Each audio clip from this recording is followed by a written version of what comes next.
ងពេលពពោះស្ត្រីនឹងជួបអារម្មណ៍ទាំង3នេះពេលពពោះគឺជាពេលដែលស្ត្រីត្រូវឆ្លងកាត់បទពិសោធន៍ជាច្រើនក្នុងនោះ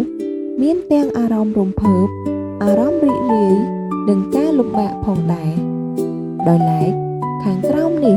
គឺជាអារម្មណ៍ទាំង3ដែលស្ត្រីពពោះតែងជួបប្រទះទី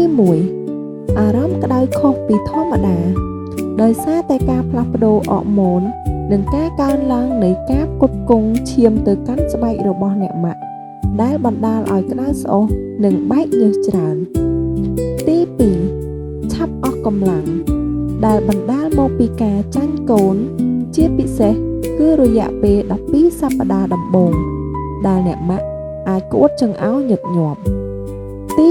3អារម្មណ៍ចង់ដួលសន្លប់ដោយសារតែការមានផ្ទៃពោះប៉ះពាល់ដល់ចរន្តឈាមរបស់អ្នកម៉ាក់ប្រសិនបើខួរក្បាលទទួលបានឈាមមិនគ្រប់គ្រាន់ហើយកម្រិតអុកស៊ីហ្សែនរបស់អ្នកម៉ាក់ទាបពេកអាចបណ្ដាលឲ្យមានអារម្មណ៍មិនស្រួលឬដួលសន្លប់